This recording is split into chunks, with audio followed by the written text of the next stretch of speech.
अहो तारा मॅडमना तुमच्याशी काहीतरी बोलायचं होतं. बोल ना तारा. सारंग, लहानपणापासून ना माझ्या गाण्याच्या प्रवासात सावली कायम माझ्यासोबत होती. आणि आता परवा जो कार्यक्रम होणार आहे तो माझ्या आयुष्यातला एक महत्त्वाचा टप्पा असणार आहे.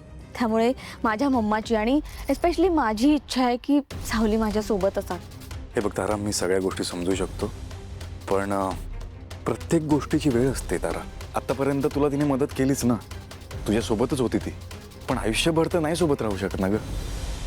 तिचं पण आयुष्य आहे आणि तिला ज्या जबाबदाऱ्या दिल्यात त्या तिला पार पाडाव्या लागणार आहेत. हो करेक्ट आहे, मी समजू शकते, पण मी कुठे म्हणते की तिने आयुष्यभर माझ्यासोबत राहावं म्हणून. हा परवाचा कार्यक्रम झाला ना की मी नाही देणार त्रास तिला. हे बघ, तेच सांगण्याचा मी प्रयत्न करतोय की प्रत्येक गोष्टीला वेळ असते. म्हणजे आता आपलं हर्बल प्रोडक्टची कंपनी नवीन आहे की नाही, हां, आपल्याला रॉ मटेरियल हवं आहे, तर ते गावातल्या लोकांशी बोलावं लागतं, त्यांना समजावं लागतं.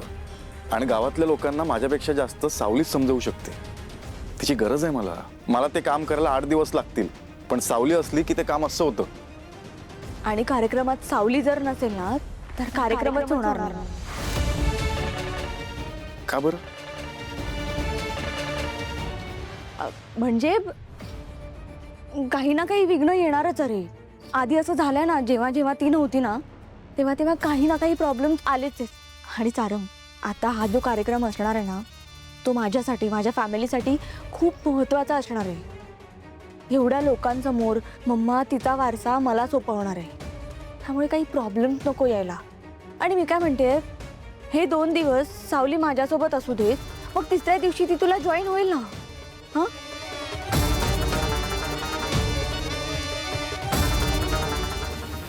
2 दिवस पुरतील? हो पुरतील. जा. फक्त एक गोष्ट लक्षात ठेव, दुसऱ्या दिवशी कार्यक्रम झाल्यानंतर लगेच निघायचं. Thank you so much Sarang.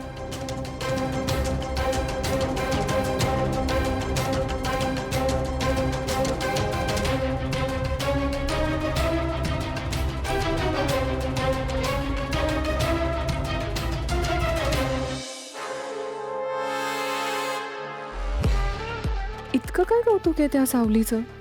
तारा एरवी तिला नावं ठेवत असते आणि आता सारंग समोर गोडवे खाते. काहीतरी मोठं गुपित असणार आहे, शोधून काढायलाच हवं. आणि जर का मी सावलीला सारंग सोबत पाठवण्यात यशस्वी झाले तर मग हे गुपित उघडवायला मदत होईल. बघितलंस का काय बातमी दिली आहे? काय बरं? संगीत सम्राज्ञी भैरवी वजे त्यांचा सांगीतिक वारसा त्यांची एकुलती एक लेक तारा मेहेंदळे हिला सोपवणार. मोठा कार्यक्रम आहे.